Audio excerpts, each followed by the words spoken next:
છે કે તુલસી સંગત સાધુ કી કટે કોટી અપરાધ। અને શ્રીમદ ભાગવતજીમાં પણ કહ્યું કે ક્ષણાર્ધે નાપી તુલયે ન સ્વર્ગમ ન પુનર્ભવમ ભગવત સંગી સંગસ્ય મર્ત્યાનામ કી મુતાશીષ। ભગવાનના ભક્ત જ નહીં પણ ભગવાનના ભક્તનો અર્ધી ક્ષણ પણ જીવનમાં સંગ પ્રાપ્ત થાય તો એક ક્ષણની સાથે સ્વર્ગ સુખ કે મોક્ષ સુખની પણ તુલના થઈ શકતી નથી। નવ હોય સમતા મોક્ષાનંદ તો ક્યાં જન ઈચ્છિત સુખમંદ। તો કાલથી જેનો નાશ થાય એ બધા ભૌતિક સુખોના સત્સંગની ક્ષણની સાથે કેવી રીતે તુલના થઈ શકે। એટલા માટે કહ્યું કે સત્સંગ ખૂબ જ દુર્લભ છે અને સત્સંગ દ્વારા જ ઉત્તરોત્તર માનવીના જીવનમાં પ્રગતિ સાધી શકાય। સત્સંગથી જ આપણે જીવનમાં આગળ વધી શકીએ છીએ। એક બહુ સરસ કથા સાંભળી હતી। એકવાર નારદજીએ બ્રહ્માજીને પૂછ્યું કે મહારાજ મને સત્સંગનો મહિમા સમજાવો। બ્રહ્માજીએ કહ્યું કે હમણાં સૃષ્ટિ ઉત્પન્ન કરવાના કાર્યમાં વ્યસ્ત છું, પણ અમુક સ્થાનમાં પૃથ્વી પર જાઓ, અમુક જંગલમાં એક વૃક્ષના ડાળ પર એક કાચેડો બેઠો હશે, કાચેડાને જઈને સત્સંગનો મહિમા પૂછો। બ્રહ્માજીએ નિર્દેશ કરેલા સ્થળે નારદજી આવ્યા। કાચેડાને સત્સંગનો મહિમા પૂછતા કાચેડાના પ્રાણ નીકળી ગયા અને વૃક્ષ પરથી નીચે પડ્યો। બીજી વખત બ્રહ્માજીએ કહ્યું કે એ ઝાડના બાજુની એક ઝાડની ડાળી પર એક પોપટ બેઠો હશે, પોપટને જઈને સત્સંગને મહિમા પૂછો। નારદજી આવી અને પોપટને સત્સંગનો મહિમા પૂછ્યો તો એના પણ પેલા કાચીડાના જેવા જ હાલ થયા। ત્રીજી વખત બ્રહ્માજી કહ્યું અમુક ગામમાં જાઓ, ત્યાં ખેડૂતને ત્યાં ગાય એક વાછરડાને જન્મ આપ્યો છે, તમે એમને જઈને હવે પૂછો। નારદજી આવીને પેલા વાછરડાને સત્સંગનો મહિમા પૂછ્યો તો એના પણ પ્રાણ નીકળી ગયા। ત્રણ જીવાનીથી નારદજીનો મન અકળાયું। બ્રહ્માજીને કહ્યું મહારાજ જેને પૂછો એના પ્રાણ નીકળી જાય છે, તમે જ સમજાવો। બ્રહ્માજી કહ્યું હજી હું થોડો વ્યસ્ત છું, પણ હવે છેલ્લે એક કામ કરો, અમુક નગરમાં જાઓ, રાજાને ત્યાં રાણીએ એક રાજકુંવરને જન્મ આપ્યો છે ને પૂછશો તો કહેશે। નારદજીને ભય તો લાગતો હતો પણ બ્રહ્માજીની આજ્ઞા। નગરમાં આવ્યા, રાણીએ જન્મ આપેલા એ નવજાત શિશુને નારદજીએ સત્સંગનો મહિમા પૂછ્યો તો પેલો બાળક ખડખડાટ હસવા લાગ્યો। નારદજીને આશ્ચર્ય થયું કે મેં તને સત્સંગનો મહિમા પૂછ્યો ને તું હસ્યો કેમ? રાજકુંવરે કહ્યું મહારાજ સત્સંગનો મહિમા તમારી સામે પ્રગટ છે, તમે જ સાચા સંત છો, તમારા સંગથી જ હું આ કક્ષાએ પહોંચી શક્યો છું। હું પેલા કાચીડાની યોનિમાં હતો, તમારો સત્સંગ મળ્યો તો એમાંથી છૂટ્યો અને શુકના રૂપમાં અવતર્યો, ત્યાં તમારા દર્શન થયા તો એમાંથી પણ મને મુક્તિ થઈને વાછરડાના રૂપમાં જન્મ્યો, ત્યાં પણ તમારો સંગ મળ્યો, પરિણામે આજે રાજાને ત્યાં કુંવરના રૂપમાં મારો જન્મ થયો છે। કથા સાંભળવામાં સામાન્ય લાગે પણ આમાં માનવીના જીવનની 4 અવસ્થાઓનું વર્ણન કર્યું છે। પહેલી અવસ્થા બતાવી કાચેડાની। કાચેડો અસ્થિર પ્રાણી છે, એના જીવનમાં સ્થિરતા હોતી નથી, જ્યાં જાય એવો રંગ બદલી લે। ગંગા ગયે ગંગાદાસ, જમના ગયે જમનાદાસ, રામને ભજે તો રામદાસ ને કૃષ્ણને ભજે તો કૃષ્ણદાસ। પેલા મિર્જાપુરી લોટા જેવી દશા હોય, ક્યાંય પણ સ્થિર થઈ શકે નહીં। આવી ભટકતી કાચીડા જેવી અવસ્થામાં માનવીને થોડો સત્સંગ મળે। બીજી અવસ્થા બતાવી પોપટની। પોપટને આપણે કંઈ પણ શીખડાવીએ એટલે પોપટ એનું રટણ કરવા લાગે, પણ પોપટે માત્ર રટણ કરી શકે છે, સાચું ખોટું સમજવાનો વિવેક એની અંદર આવતો નથી। એક ભાઈએ એના પોપટને શીખડાવ્યું કે સીતારામ બોલજે અને બિલ્લી આવે એટલે ઉડી જજે। પોપટે બરાબર ગોખી લીધું, આખો દિવસ રટણ કરે, સીતારામ બોલજે બિલ્લી આવે એટલે ઉડી જજે। એકવાર બિલાડી આવી, પેલા પોપટને ગળચીએથી પકડીને લઈ ગઈ અને બિલાડીના મોઢામાં બેઠો બેઠો પોપટ એ જ રટ્યા કરે, સીતારામ બોલજે બિલ્લી આવે એટલે ઉડી જજે। સાચે ઉડી જવાનો વિવેક એનામાં આવ્યો। પોપટ રટણ કરી શકે છે, પણ પોપટની જેમ રટણ કરતા કરતા પણ થોડો વધારે સત્સંગ માનવીને મળે। ત્યારે ત્રીજી અવસ્થા વાછરડાની બતાવી। વાછરડું કંઈ પણ ખાય, ધીરે ધીરે વાગોળે ને વાગોળીને પચાવવાનો પ્રયત્ન કરે। એમ માનવીને જીવનમાં વધારે ને વધારે સત્સંગ મળતો જાય દરરોજ એનું ચિંતન અને મનન શરૂ થાય, જીવનમાં આચરણમાં ઉતારે, ત્યારે ભક્તની અવસ્થાએ માનવી પહોંચી શકે છે. એટલા માટે શ્રી હરિરાય પ્રભુચરણ આજ્ઞા કરે છે, નિત્ય જીવનમાં સત્સંગ કરો. માણસનો સ્વભાવ છે, કોઈ પણ ક્રિયા કરવા માટે જ્યારે આપણને કઈ લાભ દેખાય, આપણે ત્યાં કહેવાય ને કે લાભ વગર લાલો ક્યારે લોટે નહીં. લાભ હોય તો જ આપણે કામ કરીએ. માણસ પૂછે કે આ સત્સંગ તો અમે કરીએ, પણ આનાથી જીવનમાં બીજો લાભ શું મળશે? શ્રીમદ ભાગવતજીમાં સુખદેવજી મહારાજે પણ પરીક્ષિત રાજાને ભગવત કથા શ્રવણના સત્સંગના પંચામૃત જેવા 5 ઉત્તમ ફળોનું દર્શન કરાવ્યું છે. સત્સંગનું પહેલું ફળ છે નિર્ભયતા. સત્સંગ માનવીને નિર્ભય બનાવે છે.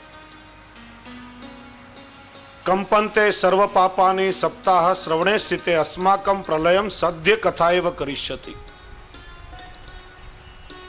પાપીમાં પાપી માણસ પણ જ્યારે કથા મંડપમાં પ્રવેશ કરતો હોય ત્યારે એની અંદર રહેલા પાપો થરથર ધ્રુજવા લાગે છે કે ભગવાનની કથા ક્ષણ માત્રમાં અમારો નાશ કરી નાખશે. સત્સંગ માનવીને નિષ્પાપ બનાવે છે અને નિષ્પાપતા જ નિર્ભયતાની જનની છે. પાપી માણસ હંમેશા ભયભીત રહેતો હોય, ક્યારે મારું શું થશે? પેલો ચોર ભાગતો હોય, એના પોતાના પગલામાં એને પોલીસના પગલાનો અવાજ સંભળાય, પાછળ પોલીસ નથી પણ અંદર બેસેલો ચોર ચારે તરફ એને પોલીસ બતાવે છે. પાપી માણસ હંમેશા ભયભીત રહેતો હોય, અને માનવીને મોટામાં મોટો ભય મૃત્યુનો ભય હોય છે. માણસ જ્યારે આ ક્ષણભંગુર દેહ પ્રત્યે જાગૃત થઈ જાય છે ત્યારે જગતમાં એને કોઈનો ભય સતાવતો નથી. પરીક્ષિત રાજાને પણ 7 દિવસમાં તક્ષકના દંશથી મૃત્યુ આવવાનું હતું.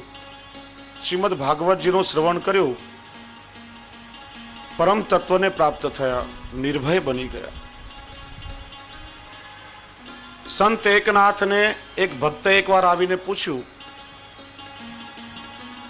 મહારાજ, તમે આટલા નિષ્પાપ કેવી રીતે રહી શકો છો? અમે ગમે તેટલો પ્રયત્ન કરીએ, જાણે અજાણે ભૂલે ચૂકે અમારાથી કોઈને કોઈ પાપ થઈ જ જાય છે. તમે આટલા નિષ્પાપ કેવી રીતે રહી શકો? સંત એકનાથ માટે એવું કહેવાતું, મહારાષ્ટ્રના પ્રખ્યાત સંત પૂજા કરવા બેસે ત્યારે ભગવાન પોતે ચંદન ઘસી આપે, અને અભિષેક માટેનું જળ પણ ભગવાન કાવડમાં લઈ આવતા. ત્યારે સંતને ભક્તે આવો પ્રશ્ન પૂછ્યો. સંતે કહ્યું કે ચર્ચા આપણે પછી ક્યારે કરશું, આજે મારે તને એક અગત્યની વાત કરવી છે. આજથી 7 દિવસ પછી તારું મૃત્યુ થશે. મૃત્યુની આગાહીને પણ એક આવા અધિકારી વ્યક્તિના મોઢે સાંભળી પેલા ભક્તનું હૃદય ધ્રુજી ઉઠ્યું. સંતના ચરણ સ્પર્શ કર્યા, ભાગતો ભાગતો ઘરે આવ્યો, અને આવતા વેત પોતાનો ક્રોધી તામસી સ્વભાવ બદલી નાખ્યો. બધા સાથે પ્રેમથી વ્યવહાર કરવા લાગ્યો. લેણદારોનું દેવું ફટાફટ ચૂકવી દીધું અને દિવસ રાત પ્રભુ ભજનમાં લાગી ગયો. 7 દિવસ જોત જોતામાં નીકળે, 8મો દિવસ આવ્યો. સ્નાન કરી પવિત્ર થઈ સંત પાસે આવ્યો, ચરણ સ્પર્શ કર્યા, કહ્યું, મહારાજ આપે તો કહ્યું તો 7 દિવસમાં મરી જઈશ, આજે 8મો દિવસ છે ને હું જીવતો બેઠો છું. એકનાથે કહ્યું કે તું જીવે છે ભગવાનની કૃપા સમજ, પણ મને એક વાતનો જવાબ દે કે આ 7 દિવસમાં તે પાપ કેટલા કર્યા? પેલો કે મહારાજ, પાપ શું, પાપનો વિચાર સુદ્ધા કર્યો નથી. 7 દિવસમાં મરવાનું હોય તો પાપ શા માટે કરવું? ત્યારે સંતે પોતાની નિષ્પાપતાનું રહસ્ય સમજાવ્યું. તને ખબર પડી કે 7 દિવસમાં તારું મૃત્યુ થશે, તો બધું પાપ કર્મ છોડી પ્રભુ પ્રાપ્તિના માર્ગે તું પ્રવૃત્ત થયો. તો મને તો એક ક્ષણનો પણ ભરોસો નથી કે આગલી ક્ષણે મારું શું થવાનું છે. હું પાપ કઈ રીતે કરી શકું? જેમ વન ડે ક્રિકેટમાં કોઈ પણ બોલ છેલ્લો બોલ હોઈ શકે છે, એમ માનવીના જીવનમાં કોઈ પણ ક્ષણ જીવનની છેલ્લી ક્ષણ હોઈ શકે છે. ને એટલા માટે આ શરીરને ક્ષણ ભંગુર કહેવાય છે. માણસ જો એના પ્રત્યે સજાગ થઈ જાય અને ભગવત કાર્યમાં પ્રવૃત્ત થાય, સાચો સત્સંગ જીવનમાં કરી લે, તો એને કોઈનો પણ ભય જીવનમાં સતાવતો નથી. સત્સંગનું બીજું ફળ છે નિસ્સંદેહતા. સંશય આત્મા વિનશ્યતિ. માણસનું મન જ્યારે સંદેહયુક્ત બને છે ત્યારે જીવનમાં એને ક્યાંય શાંતિ મળતી નથી. સંસાર ખૂબ જ આનંદથી ચાલતો હોય, પણ જેમ દૂધમાં છાશનું એક ટીપું પડે ને બધું દૂધ ફાટી જાય, એમ ઘરમાં કોઈ પણ વ્યક્તિના મનમાં જ્યારે શંકા ઉત્પન્ન થાય છે ત્યારે એનો સમગ્ર સંસાર બગડી જતો હોય છે. અનેક લૌકિક અલૌકિક સંશય માનવીના મનમાં થાય. ભગવદ લીલાઓનું જ્ઞાન નથી, ઘણીવાર સંદેહ થાય. 7 વર્ષનું બાળક આટલો મોટો ગોવર્ધન પર્વત કેવી રીતે ઉપાડી શકે? અહિલ્યામાંથી પથ્થર ને પથ્થરમાંથી અહિલ્યા કેવી રીતે સંભવી શકે? આપણે ભૂલી જઈએ છીએ કે આ કોઈ સામાન્ય વ્યક્તિનું ચરિત્ર નથી. એ તો કર્તુમ અકર્તુમ અન્યથા કર્તુમ એવા સર્વસમર્થ પ્રભુની લીલાઓ છે. એના માટે કોઈ જ વસ્તુ અશક્ય નથી. પણ ભગવદ લીલાનું જીવાત્માને જ્ઞાન ન હોય ત્યારે આવા સંદેહ થાય છે. લંકાનું યુદ્ધ ચાલી રહ્યું હતું. મેઘનાદે રામ લક્ષ્મણને નાગપાશથી બાંધ્યા અને નાગપાશમાંથી મુક્ત કરવાનું કાર્ય ગરુડજીને સોંપાયું. તમે જો ગરુડજી ભગવાનનું સાનિધ્ય છે, એમનું વાહન છે, છતાં પણ ભગવદ લીલાનું જ્ઞાન નથી. મનમાં સંદેહ થયો. આ બધા જેને ભગવાન કહે છે, જે ક્ષણ માત્રમાં સામાન્ય જીવને ભવપાશમાંથી છોડાવી શકે અને તુચ્છ રાક્ષસ નાગપાશથી બાંધી શકે ખરા? ખરેખર ભગવાન છે કે ભગવાનના રૂપમાં બીજું કોઈ? ગરુડજી નારદજી પાસે ગયા. નારદજીએ બ્રહ્માજી પાસે મોકલ્યા. બ્રહ્માજીએ શિવજી પાસે મોકલ્યા. શિવજીએ કાગભૂષણજીજી પાસે મોકલ્યા. એમના મુખેથી કથાનું શ્રવણ કર્યું. મનની બધી શંકાઓ ગઈ. ત્યારે જ્ઞાન થયું કે આ તો પ્રભુની લીલા છે ને લીલા કાર્ય માટે ભગવાને કર્યું છે. સત્સંગ મનની બધી શંકાઓનું સમાધાન કરે છે. સત્સંગનું ત્રીજું ફળ છે હૃદયમાં પ્રભુનો આવિર્ભાવ. સત્સંગ માનવીના મનને નિર્મળ બનાવે છે, અંતઃકરણ વિશુદ્ધ બનાવે છે. જેમ ગઈકાલે ચર્ચા કરી હતી, આચાર્ય ચરણ આજ્ઞા કરે છે, વિષયાક્રાંત દેહાનામ નાવેશ સર્વથા હરે.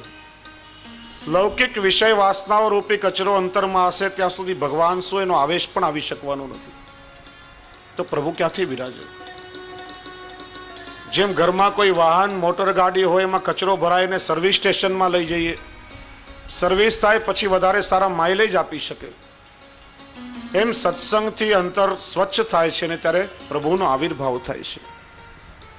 વૈષ્ણવો, ભક્તનું હૃદય એ જ પ્રભુને બિરાજવાનું સર્વોત્તમ મંદિર છે. નેત્રથી પ્રભુના દર્શન થાય, પણ પ્રભુની અનુભૂતિ તો કેવલ હૃદયથી જ થાય છે. સુરદાસજી નેત્રોના ચિહ્ન જ નહીં હતા. નેત્ર હોય ને દેખાય નહીં તો અંધ કહેવાય, પણ નેત્રના ચિહ્ન જ નહીં હતા એટલે સૂર કહેવાયા. શયનના કીર્તન કરી ગિરિરાજજી પરથી નીચે ઉતરી રહ્યા હતા અને રસ્તામાં એક અંધારો અવાવરું ખાડો આવ્યો. એમાં સુરદાસજીનો પગ પડવા જઈ રહ્યો. શ્રીજી બાબા પ્રગટ થયા, એમની લકોટિયા પકડી લીધી, એમના પ્રાણોની રક્ષા કરી. સુરદાસજી વિચાર્યું કે રાત્રિના સમયમાં મને બચાવનાર કોણ હશે? મનુષ્યનું બાળક તો અહીંયા આવી શકે નહીં, નક્કી મારા શ્રીજી બાબા જ હોવા જોઈએ.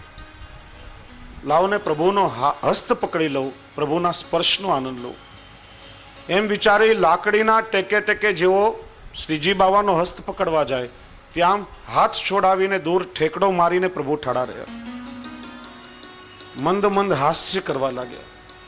ત્યારે સુરદાસજીએ 2 પંક્તિનો એક પદ ગાયું કે બાહે છુડા કે જાત હો નિર્બલ જાન કે મોહે, હૃદય છોડ જો જા શકો તો મરદ બખાનું તો. પ્રભુ, મને અશક્ત જાણી મારો હાથ છોડાવીને ભાગો છો, પણ હૃદય છોડીને જાઓ તો કહું કે તમે મરદના દીકરા છો. ભક્તએ પ્રભુની પધરામણી પોતાના અંતરમાં કરી હોય ત્યારે પ્રસન્નતાથી પ્રભુ બિરાજે છે. એટલા માટે જ કહેવાય છે સત્સંગનું ઉત્તમ ફળ છે કે આ દેહાલયમાં જ દેવાલયમાં રહેલો દેવ પ્રગટ થઈ જાય છે. સત્સંગનું ચોથું ફળ છે સર્વત્ર ભગવત દર્શન.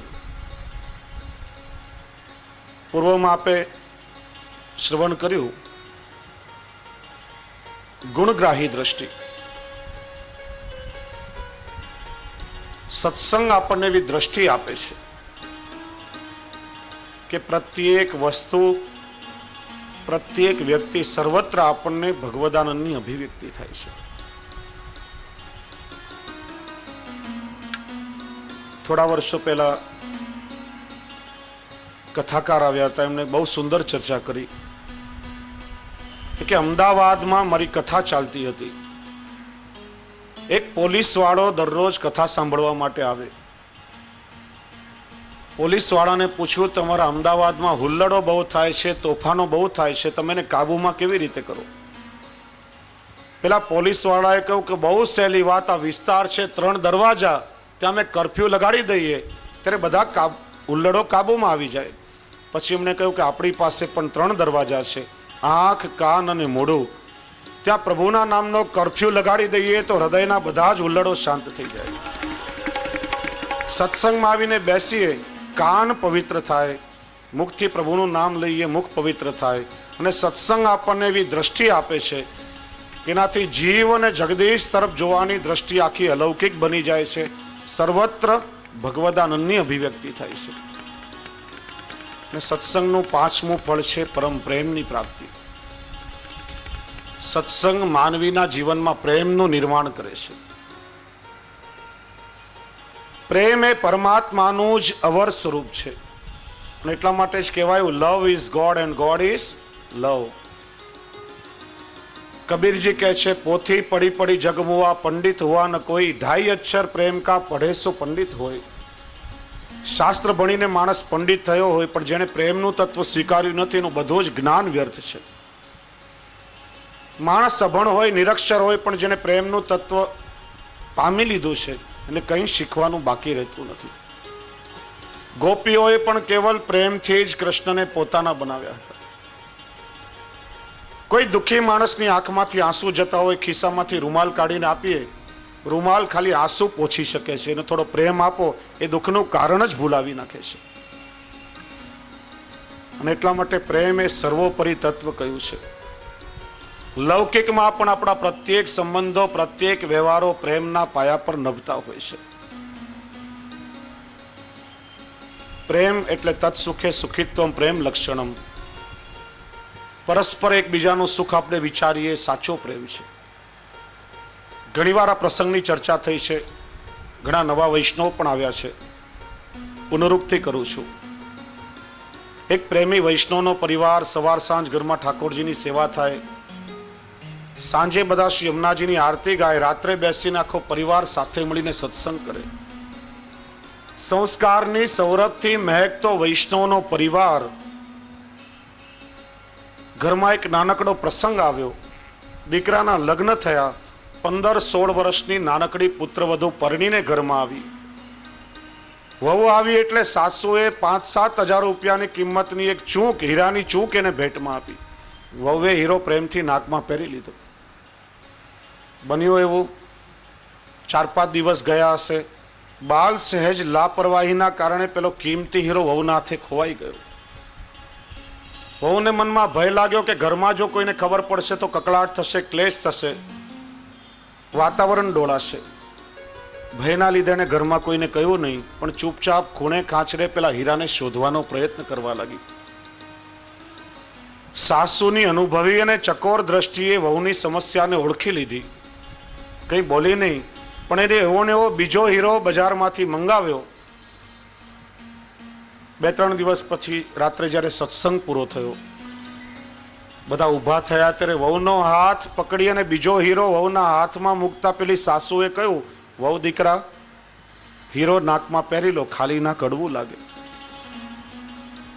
ભયથી વહુ ધ્રુસકે ધ્રુસકે રડી પડી. કહ્યું, બા મને ક્ષમા કરો, માફ કરો, આવતા વેત મારાથી આટલું મોટું નુકસાન થયું. વિચાર્યું ઘરમાં કોઈને કહીશ તો કજિયા કંકાસ થશે, કદાચ મારે સહન પણ કરવું પડે. ભયના લીધે મેં કોઈને વાત નહીં કરી, મને માફ કરો. ત્યારે સાસુએ બહુ સરસ જવાબ આપ્યો. પ્રત્યેક બહેનોએ કાળજાના કોતરમાં કંડારવા જેવા શબ્દો છે. સાસુએ કહ્યું, વહુ દીકરા, હીરો કદાચ ખોવાઈ જાય તો બજારમાંથી નવો પણ મંગાવી શકીએ, અને ન મળે તો એના વગર પણ ચલાવી શકાય, પણ તારા હૃદયમાં મારા પ્રત્યેનો જે પ્રેમ છે, ભાવ છે, એ ખોવાઈ જશે તો દુનિયાની કઈ બજારમાંથી નવો આવશે. સ્વાદ અને ગંધ વગરના કાચના ટુકડા માટે માનવીના હૃદયનો ભાવ બગાડવો એ કોઈ કાળે શોભાસ્પદ નથી. તું ચિંતા નહીં કર, હીરો નાકમાં પહેરી લે. અને રાત્રે વહુએ રડતા રડતા એની માને પિયરમાં પત્ર લખ્યો કે માં, તને છોડીને હું સાસરે ગઈ ત્યારે બહુ રડી હતી, બહુ રડી હતી. મને એમ કે તારા જેટલો પ્રેમ મને સાસરામાં કોણ કરશે? પણ આજે મને આનંદ છે કે એક માનો ખોળો છોડીને બીજી માના ખોળામાં આવી છું. બબ્બે જનેતાઓની લાડકી દુહિતા છું, એનો આજે મને ખૂબ આનંદ છે. તમે વિચારો કે આવો પ્રેમ ઘર ઘરમાં આવીને વસી જાય તો કોઈને પણ અગ્નિ સ્નાન કરવાનો પ્રસંગ શા માટે આવે? પ્રેમ પ્રત્યેક પારકાને પણ પોતાના બનાવે છે. લૌકિકમાં પ્રત્યેક વ્યવહાર પ્રેમના પાયા પર નપતા હોય છે. બાપ દીકરાનો હોય, પતિ પત્નીનો હોય, મિત્રનો હોય, ભાઈ ભાઈનો હોય કે સાસુ વહુનો હોય, પ્રેમ તત્વ ખસી જાય તો કોઈ પણ વ્યવહાર ટકી શકતો નથી. આપણે ત્યાં એક હાસ્ય કલાકાર આવેલા એને બહુ સરસ વાત કરી. સાસુ એટલે મેટાડોર અને વહુ એટલે મારુતિ કાર. આ બંને પોતાની હેડલાઇટ ફૂલ કરે એટલે જોરથી એક્સિડન્ટ થાય. એમાં સાસુ અને વહુનું કંઈ ના બગડે, પણ સસરાનો ને ધણીનો કચ્ચરગાળ નીકળી જાય. એટલા માટે જાગૃત થવું જોઈએ. પ્રેમનું તત્વ આપણે સૌ અપનાવી લઈએ. હું અવારનવાર બહેનોને કહું છું, આજે સમાજમાં બહુ ખરાબ પરિસ્થિતિ ચાલી રહી છે. દીકરીઓ પરણીને સાસરે જાય છે, સાસુને પોતાની માં માનતી નથી. સાસુને સસરાની સેવા કરવાથી એમને ગ્લાનિ થાય છે, અને પોતાના ઘરમાં મા બાપ બીમાર થાય એટલે દોડીને તરત જ ત્યાં જાય. એમની ભાભીઓ પણ ઘરમાં એવું જ કરતી હોય. સાસુ પણ પોતાની દીકરીને જેટલું લાડ કે વાત્સલ્ય આપે એટલું વહુને નથી આપી શકતી. પરિણામે આખા ઘરનું વાતાવરણ બગડે છે.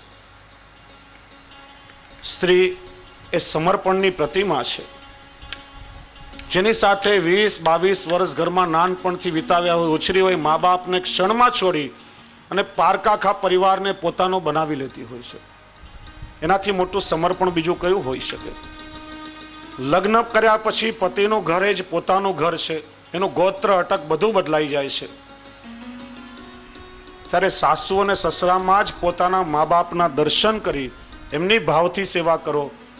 અને માતાઓએ પણ વિચારવાનું કે વહુ એ જ અમારી દીકરી છે, કારણ કે અમારી દીકરી તો પરણીને પારકે ઘરે ગઈ છે. સાચી દીકરી હવેથી અમારી વહુ છે. આવો પરસ્પર ભાવ રાખશો તો ક્યારેય પણ ઘરમાં કોઈને સહન નહીં કરવું પડે. પ્રેમ પરમાત્માનું સ્વરૂપ છે, અને પ્રેમનું જ્યારે ઉર્ધ્વીકરણ થાય છે ત્યારે લૌકિક પ્રેમ આસક્તિ છૂટી જાય છે અને પ્રભુના સ્વરૂપમાં જીવાત્માનો અનુરાગ પ્રગટ થાય છે. લૌકિક પ્રેમો બધા વિસરાઈ જાય અને છેવટે પ્રભુના સ્વરૂપમાં પ્રેમ પ્રગટ થઈ જાય અને પ્રેમથી જ પ્રભુ મળી શકે. તો 5 ઉત્તમ ફળો સત્સંગ દ્વારા પ્રાપ્ત થાય છે. એટલા માટે શ્રી હરિરાય પ્રભુચરણ આજ્ઞા કરે છે કે નિત્ય સત્સંગ કરો.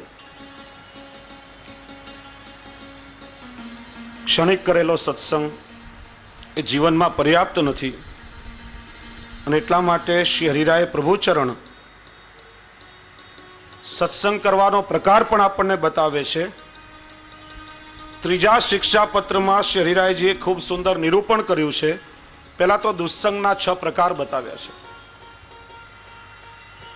અન્ય સંબંધવાળા લોકોનો સંગ એ દુસ્સંગ છે.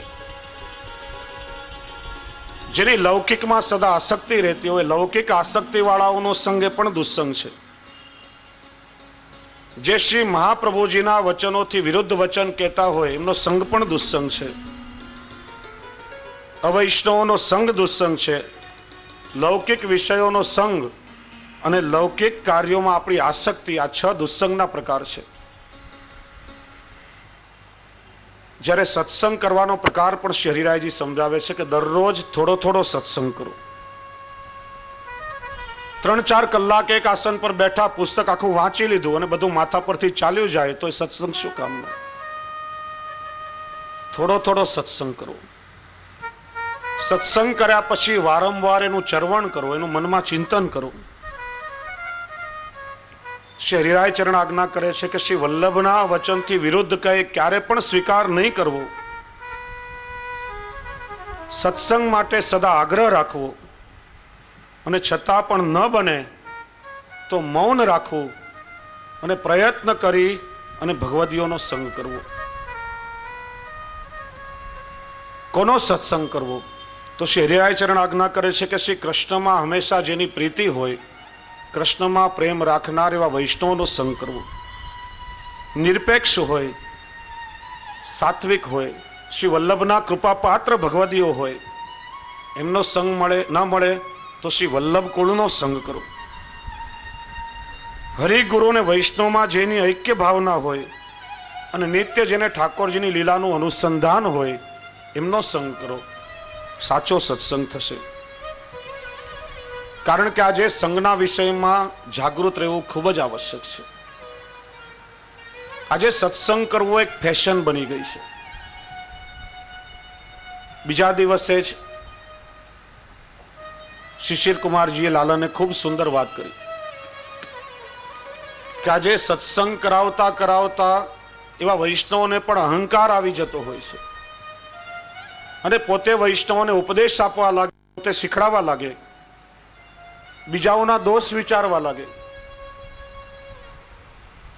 ઘણી વખત અહીંયા પણ જોવું મળે છે, વૈષ્ણવ આ રીતે નહીં કરવું જોઈએ, મંગળ ભોગમાં ઠાકોરજીને દહીં નહીં ધરવું જોઈએ. અરે દહીં મંગળ ભોગમાં ન ધરાય તો ક્યારે ધરાય? એનો ભાવ શું છે ક્યારે વિચાર કર્યો છે ખરા? મન કલ્પિત મનસ્વી વાતો જ્યાં થતી હોય એ સંગ દુસ્સંગ છે. ક્યારે પણ એ સંગ નહીં કરવો જોઈએ. જે શ્રી મહાપ્રભુજીની આજ્ઞા અનુસાર, શ્રી વલ્લભના વચન અનુસાર આપણને સત્સંગ કરાવે એ સત્સંગ છે. માટે ભારપૂર્વક શ્રી હરિરાય ચરણ આજ્ઞા કરે છે, ભગવદીઓનો સત્સંગ કરો. એ ભગવદીય કોને કહેવાય? કોઈના મસ્તક ઉપર તો લખેલું નથી કે આ ભગવદીય છે. સામાન્યમાં સામાન્ય વૈષ્ણવ ભગવદી હોય છે. આપણા વચ્ચે આવીને બેઠા હોય, આપણને ખ્યાલ પણ ન હોય કે આ વૈષ્ણવ ભગવદી છે. ત્યારે શ્રી હરિરાય પ્રભુચરણ શિક્ષાપત્રમાં ભગવદીઓના લક્ષણ બતાવે છે. પ્રથમ શિક્ષાપત્રના 21, 22, 23 3 શ્લોકોમાં ભગવદીઓના સ્વરૂપનું વર્ણન કરે છે.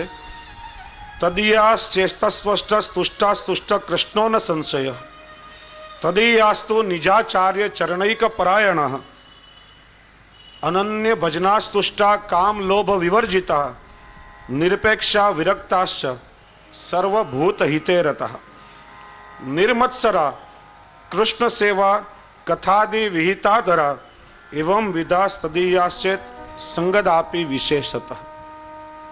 એવા ભગવદીઓનો વિશેષ કરીને તમે સંગ કરો. હવે આ ભગવદીય શબ્દને પણ પહેલા સમજવો પડશે. ભગવદીય બનવું એટલું સરળ નથી. એ પુષ્ટિ માર્ગની એક પરમ અવસ્થા છે, કક્ષા છે. આપણે તો એક પ્રથા છે કે કોઈને પણ આપણે બોલાવીએ, કોઈને પત્ર લખીએ ત્યારે સંબોધન કરીએ પરમ ભગવદીય. પના ઘણા અર્થ થાય. પરમ ભયરૂપ પણ થાય, પ્રસાદિયા ભગત પણ થાય, જે વિશેષ પ્રમાણમાં જોવામાં આવે. પના ઘણા અર્થ થાય, પણ પરમ ભગવદીય બનવું સહેલું નથી. શ્રી હરિરાય ચરણ આપણને સમજાવે છે કે એના માટે બીજા 2 પગથિયા આપણે ચડવા પડે છે. બ્રહ્મ સંબંધ લીધું, ઠાકોરજીની સેવા કરતા થયા, ત્યારે સૌથી પહેલું પગથિયું આપણે ચડીએ છીએ દાસત્વનું. આપણે દાસ કહેવાય. બ્રહ્મ સંબંધમાં દાસોહમની પ્રતિજ્ઞા કરી, પણ હજી ઠાકોરજીની સેવા ઘરમાં પધરાવી નથી ત્યાં સુધી દાસ બનવાનો પણ અધિકાર થયો નથી. ઠાકોરજીની સેવા કરતા કરતા દાસત્વ પ્રાપ્ત થાય છે અને ત્યારે જીવ દાસ કહેવાય છે. દાસ ભાવથી ઠાકોરજીની સેવા કરતા કરતા સેવાની રીતિમાં આપણી પ્રીતિનો સમન્વય થાય. જીવ જ્યારે ઠાકોરજીના શ્રમ અને સુખનો વિચાર કરી પ્રભુની સ્નેહયુક્ત સેવા કરવા લાગે ત્યારે દાસમાંથી સેવક કહેવાય છે. બીજું પગથિયું સેવકત્વનું ચડે છે. ઘરમાં કામ કરવા માટે એક નોકર રાખીએ, શરૂઆતમાં ઘરનું બધું કામ એને શીખડાવવું પડે, પણ 25-30 વર્ષ સુધી એક જ વ્યક્તિ ઘરમાં કામ કરે પછી એ નોકર નથી રહેતો, પરિવારના એક સદસ્ય જેવો બની જાય છે. બાળકો પણ કાકા દાદા કહીને સંબોધતા હોય, પછી એને ઘરનું કંઈ કામ શીખડાવવું પડતું નથી. એને ખબર છે મારા માલિક કેટલા વાગે જાગે, ક્યારે ચા પીવાનો સમય, ક્યારે નાસ્તાનો સમય, સ્નાન કરવા માટે ક્યારે જલ, ક્યારે ભોજનનો સમય. પ્રત્યેક ક્ષણે પોતાના માલિકનું સુખ વિચારતો, એને કંઈ કહેવું પડતું નથી. એને સેવક કહેવાય છે. એમ જીવ પણ વિચારે કે કઈ વસ્તુમાં મારા પ્રભુને પરિશ્રમ પડશે અને કઈ વસ્તુથી મારા પ્રભુને પ્રસન્નતા થશે. પ્રભુનું સુખ વિચારીને જીવ સેવા કરે ત્યારે દાસમાંથી સેવક કહેવાય છે. અને એ જ રીતે તમે ઠાકોરજીની પ્રીતિપૂર્વક સેવા કરતા હો ત્યારે એક સમય એવો પણ આવે છે કે જે ઠાકોરજીના બાલ સ્વરૂપ કે ચિત્ર સ્વરૂપની તમે સેવા કરો એમાંથી સાક્ષાત ઠાકોરજીનું સ્વરૂપ પ્રગટ થઈ જાય, તમારા ખોળામાં આવીને બિરાજે અને માખણ મિશ્રી માગી માગીને રોગવા લાગે ત્યારે એવા જીવને ભગવદીય જીવ કહેવાય છે. ભગવદીય એના માટે બીજા પર્યાયવાચી શબ્દો છે તદીય, તાદ્રશી. તદ એટલે તેના, ઈય એટલે જેવા, તાદ્રશી તેના જેવા. કોના જેવા? તો કે ભગવદીય, ભગવાનના જેવા. ભગવાનના જેવું અલૌકિક સામર્થ્ય પછી એની અંદર પ્રગટ થઈ જાય છે. પ્રેમ, આસક્તિ, વ્યસન અને આ તન્મયતાની અવસ્થા છે. પછી ભગવાનના જેવું અલૌકિક સામર્થ્યમાં પ્રગટ થાય છે, જીવને તાદાત્મ્ય થઈ જાય છે.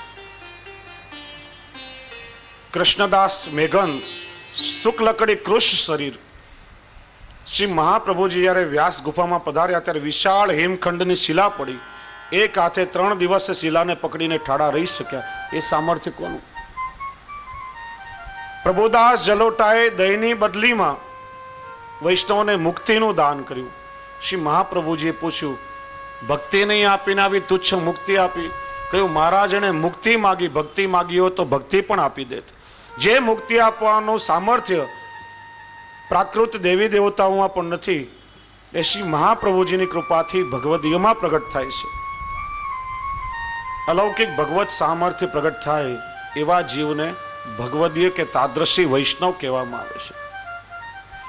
અને એ ભગવદીય વૈષ્ણવ કેવા હોય તેના 9 લક્ષણ શ્રી હરિરાયજી બતાવે છે.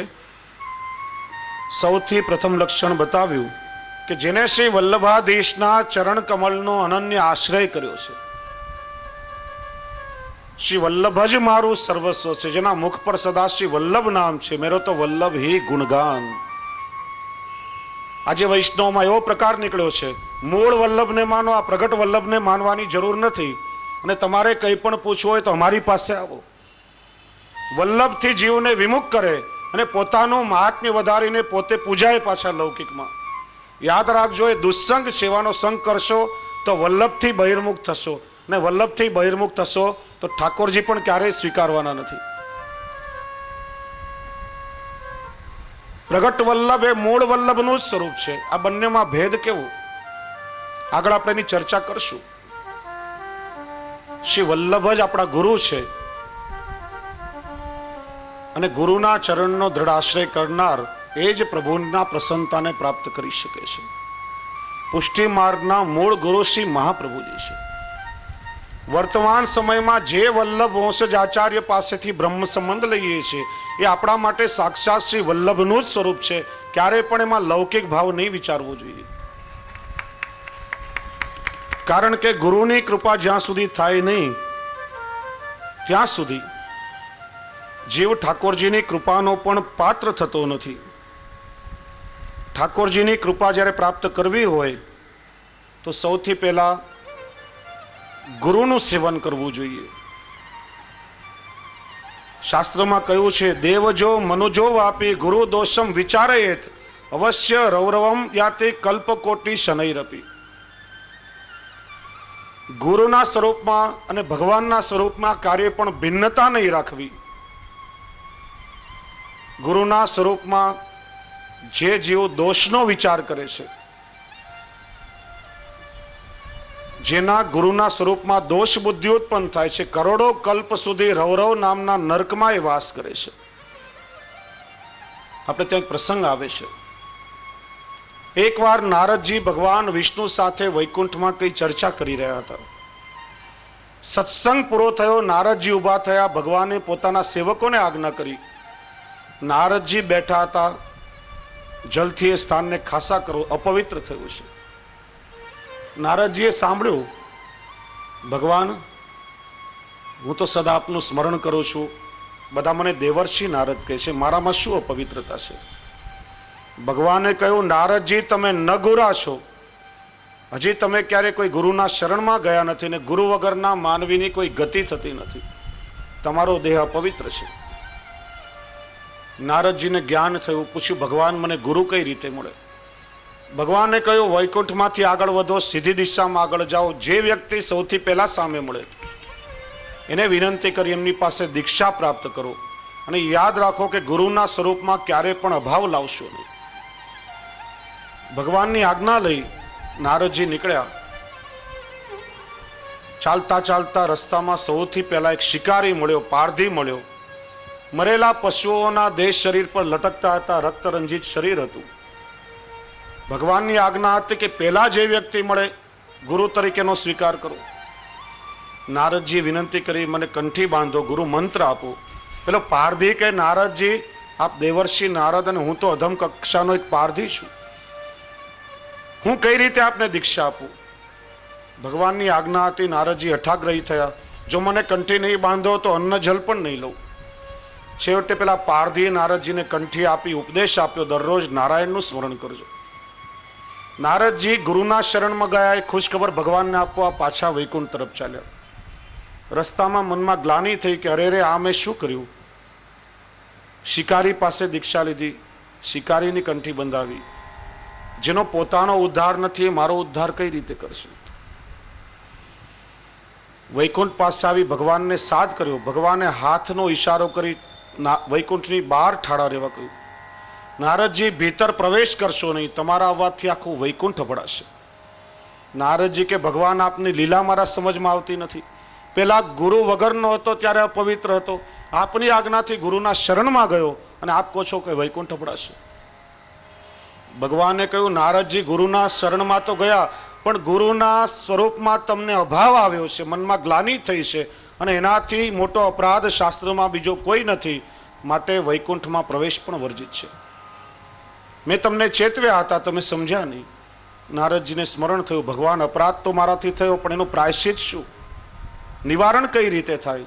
ભગવાને કહ્યું નારદજી એક જ નિવારણ છે, 84 લક્ષ યોનિમાં તમારે ભટકવું પડશે. નારદજીએ કહ્યું ભગવાન 84 લાખ યોની મેં જોઈ નથી, ક્યાં ક્યાં અથડાઈશ? આપ કૃપા કરી કંઈ માર્ગદર્શન કરો, જરા ભવ ફેરો સરળ થઈ જાય. ભગવાને જમીનમાં થોડું જલ રેડ્યું, આડાવડા ઊભા લીટા કરી 84 લાખ યોનનું ચિત્ર બનાવીને એનું દર્શન કરાવ્યું. નારદજી 84 લાખ યોની આવી અને આમાં તમારે ભ્રમણ કરવાનું. નારદજીએ ચાલાકી કરી, ત્યાં સૂઈ અને એમાં આળોટવા લાગ્યા. ભગવાનને કહ્યું ભગવાન મેં 84 લાખ યોનીમાં આળોટી લીધું, પણ હવે કૃપા કરીને આ બંધનમાંથી છોડાવું. ભગવાન હસવા લાગ્યા, કહ્યું નારદજી 84 લાખ યોનીના ફેરામાંથી તમને મુક્ત કરું છું, એનું કારણ શિકારીના રૂપમાં બીજું કોઈની હું સ્વયં હતો ને મેં જ તમને કંઠી બાંધી છે. પણ એક વાત યાદ રાખજો કે ગુરુનો અપરાધ કોઈ કરશે તો હું પણ એક ક્ષમ્ય કરી શકવાનું નથી. ગુરુનો અપરાધ કેવલ ગુરુની કૃપાથી ક્ષમ્ય થાય. અને એટલા માટે એક ચંદ્રાવડામાં દયારામભાઈ બહુ સુંદર કહે છે કે જાણે અજાણે કોઈ ગુરુની શરણાગતિ સ્વીકારી હોય તો ગુરુના સ્વરૂપમાં પછી ક્યારે અભાવ લાવવો જોઈએ નહીં. ને કહ્યું કે ક્રોધી ગુરુ તો નરસિંહજી, કામી હોય તો કૃષ્ણ કહીએ, લોભ દાખવે તો વામનજી, પણ હરિ સાચા એ લઈએ. લઈએ પાખે દાખે જો કુકૃત્ય, તો પણ માનીએ એ થકી ગત્ય. જેણે સોંપી આપ્યા જગદીશ, તેનો ઋણી સદા તે શિષ્ય. ગુરુ જો ક્રોધી હોય તો નરસિંહજીના સ્વરૂપેનું સેવન કરો, કામી હોય તો કૃષ્ણના સ્વરૂપે માનો, લોભી ગુરુ હોય તો વામનજીનું સ્વરૂપ જાણો, ને સાત્વિક હોય તો રામના સ્વરૂપે જાણો. પણ ક્યારેય ગુરુના સ્વરૂપમાં અભાવ લાવશો નહીં, કારણ કે ગુરુ એ જ પરમ તત્વ આપણને પ્રાપ્ત કરાવે છે. એટલા માટે ચર્ચા થોડી કરીએ કે સામાન્ય રીતે લૌકિકમાં 5 પ્રકારના ગુરુ છે. સૌથી પહેલા સંસ્કાર ગુરુ, મા બાપ કહેવામાં આવે છે. જન્મ થતાં જ પ્રથમ સંબંધ મા બાપની સાથે થાય છે, માટે પહેલા ગુરુ તે મા બાપ. અને એટલા માટે વારંવાર હું કહું કે મા બાપ બાળકને ગુરુના શરણમાં પહોંચાડે, ત્યારે ગુરુ એ જીવને પ્રભુ સુધી પહોંચાડે છે. માતા પિતા એ પહેલું પગથિયું છે. ઘરમાં બાળકોને સંસ્કાર આપવાની જવાબદારી આપણા મા બાપની છે, વડીલોની છે. એ જવાબદારી ક્યારે પણ ચૂકશો નહીં. ગુરુ જ્ઞાન આપે છે, સંસ્કાર હંમેશા પોતાના ઘરમાંથી પ્રગટ થાય છે. સંસ્કાર ક્યારે પણ બહારથી મળતા નથી. નાનપણથી બાળકોને એવા સંસ્કાર આપીએ કે આપણા બાળકો સજ્જન બને અને રાષ્ટ્રના સારા નાગરિક બને. બીજા ગુરુ તે શિક્ષા ગુરુ કહેવાય છે. સંસ્કાર મળ્યા પછી ભણવાનો સમય આવે છે. શિક્ષક એ પણ માત્ર 3 અક્ષરનો સમૂહ નથી. શી એટલે શિસ્ત, ક્ષ એટલે ક્ષમા અને ક એટલે કલા. આ 3નો જ્યારે સમન્વય થાય ત્યારે એક શિક્ષકનું સર્જન થાય છે. જેમ એક શિલ્પકાર કદરૂપા પથ્થરમાંથી એની બધી મલિનતાઓ દૂર કરી સુંદર મૂર્તિ કંડારે છે, એમ શિષ્યના જીવનની મલિનતાઓ દૂર કરી એના જીવનનું સુંદર શિલ્પ નિર્માણ કરે છે. ત્રીજા ગુરુ બતાવ્યા છે આત્મગુરુ. જેમ ગીતાજીમાં કહ્યું, ઉદ્ધરેદ આત્મન આત્માનમ નાત્માનમ અવસાદય, તું જ તારો ગુરુ બન. પણ આત્મજ્ઞાની તો લાખો કરોડોમાં કોઈ બની શકે છે. અર્જુનને પણ છેવટે ભગવાનના શરણમાં તો આવવું જ પડ્યું છે. શિષ્યસ્તે હમ સાધિમાન ત્વામ પ્રપન્નમ. હે કૃષ્ણ, અત્યાર સુધી મિત્ર કે સખા જ માનતો હતો, પણ આજથી તમે મારા ગુરુ પણ છો. હવે જે આદેશ કરશો એ પ્રમાણે કરીશ. અને ભગવાનની બિનશરતી શરણાગતિ સ્વીકારી પછી જ અર્જુનને પોતાનું પૌરુષત્વ પ્રાપ્ત થયું છે. આત્મગુરુ બનવાનો બધાનો અધિકાર હોતો નથી. આદર્શ ગુરુ, જે પૂર્વમાં ચર્ચા કરી, દત્તાત્રેય મહારાજે જેમ 24 ગુરુઓ કર્યા, જેની પાસે કોઈ સારો ગુણ મળે એને સ્વીકારવો જીવનમાં. અને 5મા છે આપણા દીક્ષા ગુરુ, જે આપણને ગુરુ મંત્ર આપે છે, દીક્ષા આપી અને પરમ તત્વની પ્રાપ્તિ કરાવે છે. જીવનમાં સૌથી મોટી જવાબદારી એની છે. અને એટલા માટે ગુરુને જીવનમાં પરમાત્માની સમકક્ષ માનવામાં આવે છે. ગુ એટલે અંધકાર, રૂ એટલે તેને દૂર કરનાર. માનવીના જીવનમાં 2 પ્રકારના અંધકાર છે, અજ્ઞાનતાનો અંધકાર અને માતાના ઉદરનો અંધકાર. પોતાના શિષ્યને જ્ઞાનનો પ્રકાશ આપી અને જ્ઞાનના પ્રકાશથી એની અજ્ઞાનતાના અંધકારનું નિવારણ કરે છે, માટેનું નામ છે ગુરુ. જીવાત્મા ગર્ભ સ્વરૂપે માતાના ઉદરમાં આવે છે, એનો જન્મ થાય છે, જીવે છે, મરણ થાય છે, પાછો ઉદરમાં આવે છે. એમ માતાના ઉદરના અંધકારમાંથી એને બહાર કાઢીને મુક્તિપુરીની મંજિલ સુધી પહોંચાડે છે, માટેનું નામ છે ગુરુ. અને એટલા માટે કબીરજી કહે છે, ગુરુ ગોવિંદ દોનો ખડે કિनको લાગુ પાય, બલિહારી ગુરુદેવ કી ગોવિંદ દિયો દિખાય. 2 પ્રકારના ભાવ વિચારેલા છે. ભગવાન અને ગુરુ બંને ઊભા છે, તો પ્રથમ પ્રણામ ગુરુને કરું, કારણ કે ગુરુની કૃપાથી પ્રભુ મળ્યા છે. અને બીજો ભાવ એવો છે કે ગુરુના ચરણમાં હું પડ્યો ત્યારે ગુરુએ પ્રભુના તરફ આંગળી કરી કે પ્રભુના શરણમાં જા, ગોવિંદ દિયો દિખાય. આપણે ત્યાં પ્રસંગ આવે છે, શ્રી મહાપ્રભુજી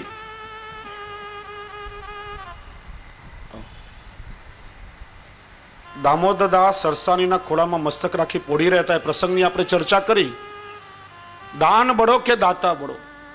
શ્રી મહાપ્રભુજીને હૃદયે દાન દક્ષ કહ્યા છે. અને શ્રી મહાપ્રભુજીએ જે દાન આપણને આપ્યું એ દાન આપવા માટે કોઈ પણ સમર્થ નથી. સુંદર શિલા પાસેનો પ્રસંગ છે.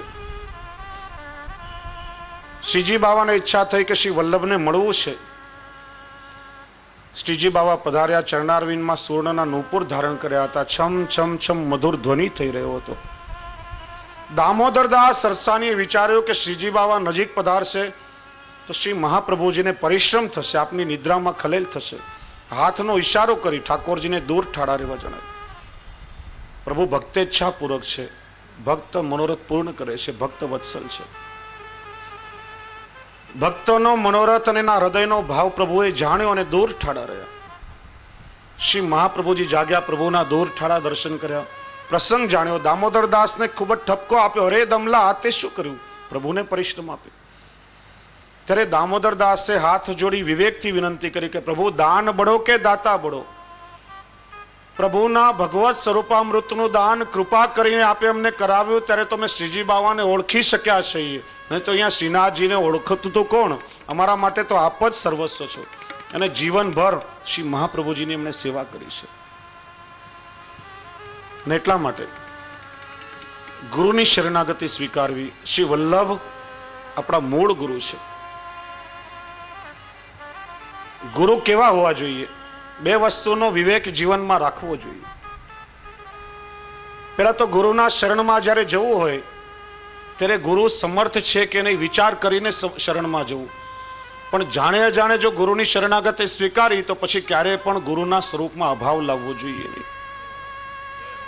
શ્રી મહાપ્રભુજીના સમયનો પ્રસંગ છે. કૃષ્ણદાસ મેઘનાદી સેવકો સાથે શ્રી મહાપ્રભુજી વ્રજ પરિક્રમા કરી રહ્યા હતા. ગેવર વનમાંથી આ પધારી રહ્યા હતા. રસ્તામાં એક મરેલો અજગર પડ્યો હતો. લાખો કીડીઓ એને ફોલી ફોલીને ખાઈ રહી હતી. કૃષ્ણદાસ મેઘને પ્રશ્ન કર્યો કે મહારાજ, આ શું ગતિ અને શું લીલા છે? શા માટે આ કીડીઓ અજગરને ફોલીને ખાઈ રહી છે? શ્રી મહાપ્રભુજીને પૂર્વજન્મનું વૃત્તાંત કહ્યું કે આ અજગર પૂર્વના જન્મમાં કામી, લોભી, દંભી અને પાખંડી ગુરુ હતો. પોતાના આત્મકલ્યાણનું સાધન તો ક્યારે પણ કર્યું નહીં. કેવલ લોભને વશ થઈ ચેલાઓ મૂંડ્યા, દંભી થયો. પોતે તો મર્યો પણ એના ચેલાઓ હતા એની પણ અવગતિ થઈ. પેલો અજગર થયો અને એના શિષ્યો કીડીઓ બનીને ફોલી ફોલીને ખાઈ રહ્યા છે કે રે દંભી, તારી તો અવગતિ થઈ પણ અમારો જન્મ પણ તે બગાડ્યો. એટલા માટે ગુરુ કેવા હોવા જોઈએ, કેવા ગુરુના શરણમાં જવું? શ્રી મહાપ્રભુજી ગુરુના 4 લક્ષણો બતાવે છે. કૃષ્ણ સેવા પરમ વીક્ષ દંભાદિ રહિતમ નરમ શ્રી ભાગવત તત્વજ્ઞમ ભજે જિજ્ઞાસુ રાધરાત. ગુરુનું પહેલું લક્ષણ બતાવ્યું, કૃષ્ણ સેવા પરાયણ હોય. પ્રભુની સેવામાં નિરંતર જેનું જીવન તત્પર રહેતું હોય, સમર્પિત હોય. વીક્ષ દંભાદિ રહિતમ, દંભ આદિ ગુણોથી રહિત. ભગવત સેવા ખાલી લોકોને દેખાવ પૂરતી દંભ માટે ન થતી હોય, ખરા અર્થમાં સેવા જેનું જીવન. ત્રીજું લક્ષણ શ્રી મહાપ્રભુજી બતાવે છે, નર, પુરુષવાચક શબ્દ છે. એનું કારણ આપણે ત્યાં દીક્ષા આપવાનો અધિકાર અને વ્યાસપીઠ પર બેસીને વ્યાસ પદ્ધતિથી કથા કરવાનો અધિકાર સ્ત્રીઓને પ્રાપ્ત થતો નથી. એનું કારણ યજ્ઞોપવિત દ્વારા સ્ત્રીઓને દ્વિજત્વ પ્રાપ્ત થતું નથી. શિક્ષા ગુરુ સ્ત્રી હોઈ શકે, સ્ત્રી સંત હોઈ શકે, ઉપદેશક હોઈ શકે, સત્સંગ કરાવી શકે, પણ દીક્ષા આપવાનો અધિકાર સ્ત્રીઓને પ્રાપ્ત થતો નથી. એટલા માટે શ્રી મહાપ્રભુજીએ નર શબ્દનો ઉચ્ચાર કર્યો છે. ને આપણે ત્યાં પણ ઘણી જગ્યા પર આજે ઘણા વહુજીઓ કે બેટીજીઓ બ્રહ્મ સંબંધ આપે છે, સેવા પુષ્ટાવી આપે છે. આ બધો અયોગ્ય પ્રકાર છે અને પુષ્ટિ માર્ગમાં ક્યારે પણ સ્વીકાર્ય નથી. ગુરુ સંબંધી જે પણ પ્રણાલિકાઓ છે, બ્રહ્મ સંબંધ દેવું, ઠાકોરજીનું સ્વરૂપ પુષ્ટાવવું, નામ નિવેદન કરાવવું, સેવા કે કોઈ આજ્ઞા લેવી, માલા પહેરામણી, આ બધો અધિકાર ગુરુનો છે. શ્રી મહાપ્રભુજી નર શબ્દનો ઉલ્લેખ કરે છે. અને ચોથું, શ્રી ભાગવત તત્વજ્ઞમ, કેવલ ભાગવતની કથા કરનાર નહીં પણ જીવનમાં શ્રીમદ ભાગવતજીને ઉતાર્યું હોય એવો સક્ષમ, એવો કોમ્પિટન્ટ કોઈ ગુરુ મળે તો શિષ્ય ભાવથીના શરણમાં જાઓ, તમારો ઉદ્ધાર કરશે. પણ આ કલિયુગમાં આ 4 લક્ષણો કેવલ શ્રી વલ્લભમાં, શ્રી આચાર્ય ચરણમાં હોઈ શકે, બીજામાં મળવા અસંભવ છે. 4 લક્ષણો એક સાથે જીવમાં મળવા મુશ્કેલ છે. અને એટલા માટે પુષ્ટિ માર્ગમાં વર્તમાન સમયમાં જે બી વલ્લભ વંશજ આચાર્ય બ્રહ્મ સંબંધ આપે છે એ પોતાની વ્યક્તિગત ક્ષમતાથી નહીં, પોતાની પર્સનલ કેપેસિટીથી નહીં. આપણે ત્યાં પ્રકાર છે, શ્રી મહાપ્રભુજીના પલંગડી બિરાજતા હોય તો કર્તવ્ય છે કે જે વલ્લભ વંશજ આચાર્ય પાસેથી બ્રહ્મ સંબંધ લીધું હોય, હરિરાય ચરણ બતાવે છે કે હંમેશા સંતોષી હોય. જે પરિસ્થિતિમાં પ્રભુ રાખે, સંતોષપૂર્વક પોતાના જીવનને વહન કરનારો હોય. વૈષ્ણવ આ સંસારમાં દુઃખનું કારણ અસંતોષ છે.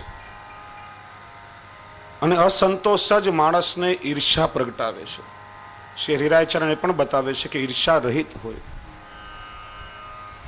સંતોષી વૃત્તિઓ સુખનો સમુદ્ર છે અને અસંતોષી વૃત્તિ એ દુઃખનો દરિયો છે.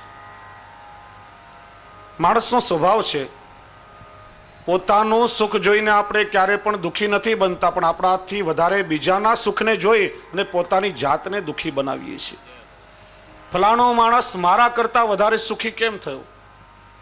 આપણું સુખ આપણે ક્યારે પણ અનુભવી શકતા નથી અને બીજાના સુખની ઈર્ષા કરી અને હંમેશા પોતાની જાતને દુઃખી માનીએ છીએ. સાયકલ વાળો વિચારે પેલો મોટરસાયકલ વાળો મારાથી કેટલો સુખી છે, એ વિચારે કે પેલો કાર વાળો એ મારા કરતા કેટલો સંપન્ન છે, મને કાર ક્યારે મળશે. એક કાર ભગવાને આપી હોય તો પછી 2 કાર લેવાની ઈચ્છા થાય, મર્સિડીઝ લેવાની ઈચ્છા થાય. સંતોષને કોઈ સીમાઓ હોતી નથી. સુખી થવું હોય તો પોતાના કરતા દુઃખી માણસો તરફ દ્રષ્ટિ કરો. કાર હોય તો વિચારો કે પેલા મોટરસાયકલ વાળા કરતા ભગવાનની કૃપા છે મને કાર આપી છે. એ વિચારે કે સાયકલ વાળા કરતા પ્રભુની કૃપાથી આ મારા માટે 2 પૈડાનું મોટર વાળું વાહન છે. સાયકલ વાળો વિચારે કે પેલો પગપાળો ચાલ્યો જાય છે એના કરતા ભગવાને મને ચલાવવા માટે કોઈ વાહન તો આપ્યું છે, અને પગ પણ જો ભગવાને આપ્યા હોય તો ઘણા લોકો આજે જીવ જંતુની જેમ ઘસડાતા હોય છે, પોતાના પગ ઉપર પણ ચાલી નથી શકતા. ઠાકોરજીની કૃપા માનવી જોઈએ કે આપણે આપણા પગ પર ચાલી તો શકીએ છીએ, અને એ પગથી ઠાકોરજીના દર્શન કરવા માટે ચોક્કસ આવે. જે પ્રભુએ આપ્યું હોય એનો સંતોષ માનો, પણ બીજાના સુખ જોઈને ક્યારે પણ પોતાની જાતને દુઃખી નહીં બનાવો. શ્રી રાયજી આજ્ઞા કરે છે, ભગવદીઓ હંમેશા સુખી હોય, સંતોષી હોય છે, અને એટલા માટે સુખી હોય છે કારણ કે સુખ અને દુઃખ તો માનવીના જીવનમાં તડકાની જેમ આવ્યા જ કરે છે. પ્રભુના સિવાય જગતમાં પૂર્ણ આનંદ અને પૂર્ણ સુખી કોઈ જીવ હોતો નથી. એક નાનકડો પ્રસંગ છે. એકવાર એક ગામના પાદરે એક નાનકડું જીર્ણ મંદિર, એમાં એક સાધુ આવીને વસ્યો. 8-10 દિવસ રહ્યો. ગામમાં કોઈ દર્શન કરવા મંદિરમાં આવે નહીં. વિચાર્યું કે આ ગામમાં લોકો બહુ સુખી લાગે છે જે ભગવાનના દર્શને આવતા નથી, કારણ કે જીવનો સ્વભાવ દુઃખ આવે ત્યારે જ પ્રભુની યાદ આવે. दुख में प्रभु को सब भजे, सुख में भजे न कोई, जो सुख में प्रभु भजे तो दुख काहे को होय. માણસને લૌકિકમાં દુઃખ આવે છે અને એટલે જ પ્રભુની યાદ આવે છે. એટલા માટે તો કુંતીજીએ ભગવાન પાસે માગ્યું છે. ભગવાને પૂછ્યું, માગો શું જોઈએ? તો કોઈ મને દુઃખ આપો. પ્રભુ એટલું દુઃખ મને આપો કે કોઈ પણ ક્ષણ તમારું વિસ્મરણ ન થાય. સાધુ વિચારે છે કે ગામમાં બધા બહુ સુખી છે એટલે મંદિર આવતા નથી, જોઈએ જઈને લોકો કેટલા સુખી છે. બહુ તપાસ કરતા ખબર પડી આ ગામનો સોની મહાજન છે, સારી એવી સંપત્તિ, લોકોનું સોનું ઘસી ઘસીને ઘણો રૂપિયો ભેગો કર્યો છે. સોનીને મળ્યો, આવીને મહાજનને મળ્યો. ભાઈ સાંભળ્યું કે તમે બહુ સુખી છો. પેલા એ કહ્યું, સુખ તો બધું છે પણ શેર માટીની ખોટ છે, મારા પછી ખાનાર કોઈ નથી. સંપત્તિ હોય ને સંતાન ન હોય તો દુઃખનું એક કારણ તો ખરું. વિચાર્યું સુખી કોણ? કહ્યું અમારા ગામના વેપારી છે, બહુ જ સુખી, 2 દીકરાઓ છે, સંપત્તિ સારી એવી છે. પેલો સાધુ વેપારીને ત્યાં આવે, પૂછ્યું ભાઈ તપાસ કરી જાણ્યું તમે સુખી છો? 2 દીકરાઓ પણ છે. વેપારી કહે 2 દીકરાઓ છે પણ એકે મારા કયામાં નથી. હવે સંતાન હોય ને આપણા કયામાં ન હોય તો એનાથી મોટું દુઃખ પણ શું? ભગવાન પાસે લોકો સંતાન માગે અને એ જ સંતાન જ્યારે આપણને દુઃખી કરે ત્યારે ભગવાનને પાછો રડીને કે અમારું કયા જન્મનું પાપ. સંતાન હોય ને મા બાપની સેવા ન કરે, આજ્ઞામાં ન હોય તો એ પણ દુઃખનું એક કારણ છે. પૂછ્યું સુખી કોણ? પેલો વેપારી કે અમારા ગામના નગર શેઠ છે, લક્ષ્મીનો સાક્ષાત વાસ એના ઘરમાં, મોટી મોટી હવેલીઓ, બંગલાઓ, ખેતીવાડીઓ, સેંકડો નોકર ચાકર, દાસ દાસીઓ, રામ લક્ષ્મણ ભરત શત્રુઘ્ન જેવા 4 સંસ્કારી સંતાન, વહુઓ પણ સુપાત્ર અને લીલી રમતી વાડી છે. એના જેવો સુખી કોણ? નગર શેઠને ત્યાં પૂછ્યું, ભાઈ આખા ગામમાં તપાસ કરી ત્યારે ખબર પડી ગામમાં સૌથી સુખી તમે છો. નગર શેઠ કે આમ તો ભગવાને આપેલું ઘણું સુખ છે, દરરોજ 400-500 માણસની રસોઈ મારા ઘરમાં રંધાય છે. ડોક્ટરે મને કહ્યું છે કે તારે મગનું પાણી પીને રહેવાનું, ગામ આખું મારી સામે ભોજન કરે પણ હું કઈ જમી શકતો નથી. બ્લડ પ્રેશર એટલું હાઈ છે કે રાત્રે દવા ન લઉં તો ઊંઘ પણ આવતી નથી. ત્યારે પેલા સાધુએ પૂછ્યું સુખી કોણ? નગર શેઠ કે સાંભળ્યું કે ગામની બહાર એક સાધુ આવીને ઉતર્યો છે, કોઈ ચિંતા નથી, પ્રભુના ભજનમાં લાગ્યો, એના જેવો સુખી કોણ? ત્યારે સાધુ વિચારે છે કે આ તો હું જ સુખી હતો અને ગામમાં સુખ શોધવા માટે નીકળ્યો. પ્રભુ સિવાય જગતમાં પૂર્ણ સુખી કોઈ હોતું નથી, કોઈને કોઈ દુઃખનું કારણ હોય છે. માટે ઠાકોરજી જે અવસ્થામાં રાખે એમાં સંતોષપૂર્વક જીવનનું વહન કરવું. ચોથું ભગવદીયનું લક્ષણ શ્રી હરિરાય ચરણ બતાવે છે કામ લોભ વિવર્જિતા.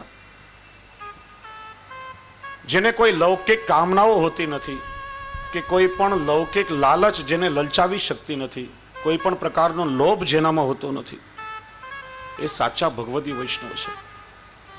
કાશીવાળા શેઠ પુરુષોત્તમદાસ દક્ષિણની યાત્રાએ ગયા. સાથે એક વિરક્ત વૈષ્ણવ હતો. મંદાર પર્વત પર રાતવાસો કર્યો.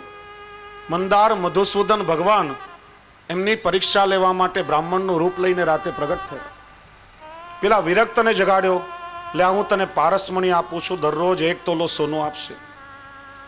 પેલો વિરક્ત કે મારે પારસમણીને શું કરવું, મારે કોઈ કામનો નહીં. પણ આ શેઠ પુરુષોત્તમદાસ સામે સૂતા છે, મોટા વેપારી છે, વેપારમાં દ્રવ્યની જરૂર પણ પડે, એમને આપો કદાચ કામ લાગશે. ભગવાને શેઠ પુરુષોત્તમદાસની પરીક્ષા લીધી. એમણે પણ પારસમણી લેવાની ના પાડી ત્યારે ભગવાન અંતર ધ્યાન થઈ ગયા.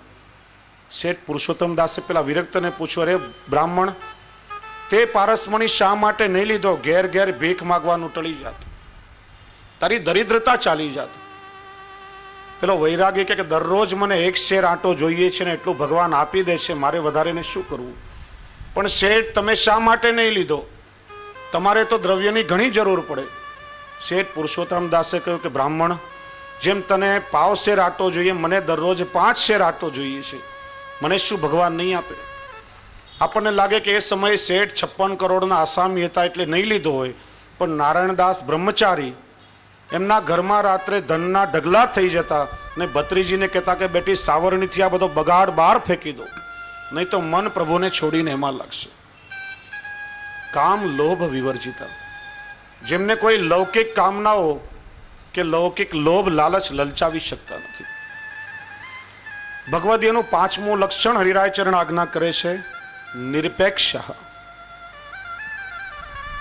જેને કોઈ લૌકિક કામનાઓ ન હોય, લોભ ન હોય, ને પછી બીજા પાસે શું અપેક્ષા હોઈ શકે? નિરપેક્ષ હોય.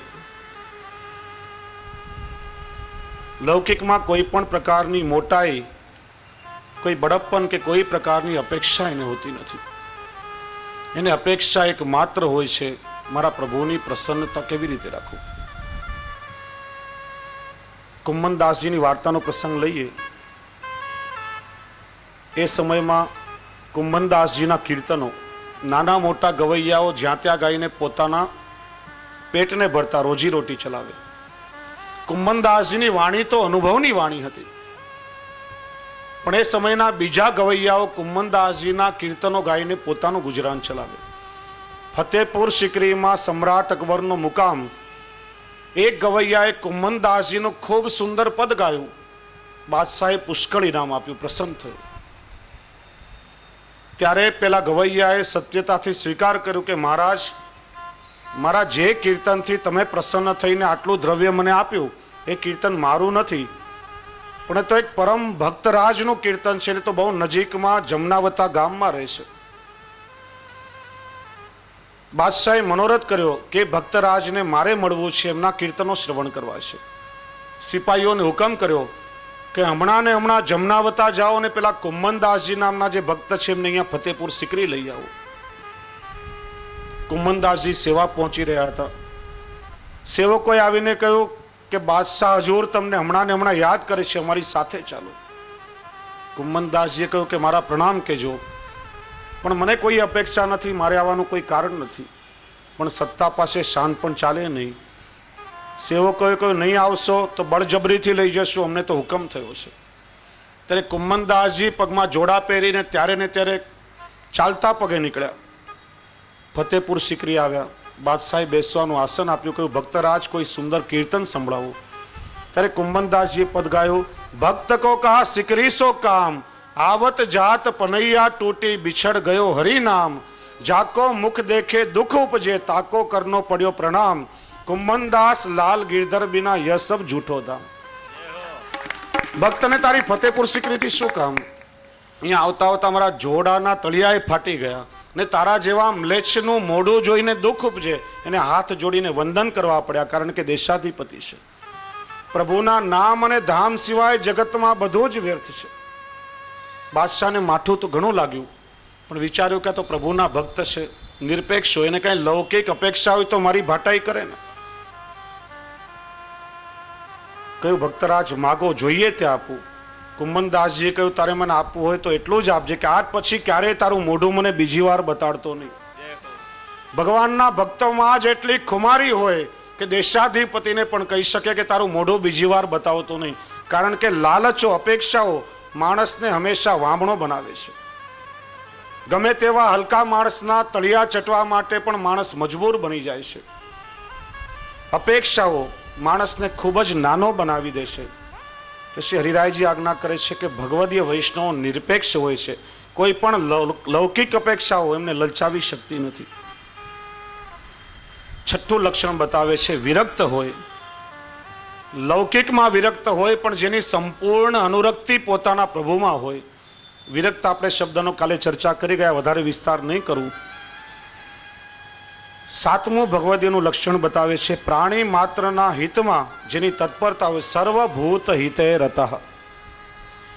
ભૂત એટલે પેલું વળગે નહીં, ભૂત એટલે અહીંયા જીવ માત્ર, પ્રાણી માત્ર. જીવ માત્રના કલ્યાણમાં જે હંમેશા તત્પર રહેતો હોય. પોતાની બાજુમાં રહેતો કોઈ વૈષ્ણવ હોય કે અવૈષ્ણવ હોય કે કોઈ પ્રાણી માત્ર હોય, કોઈને પણ કષ્ટ આવી પડે ત્યારે બીજાનું દુઃખ દૂર કરવા માટે અને બીજાનું દુઃખ દૂર કરવા માટે કદાચ એનું દુઃખ પોતાના ઉપર લઈને પોતાને દુઃખી થવું પડે.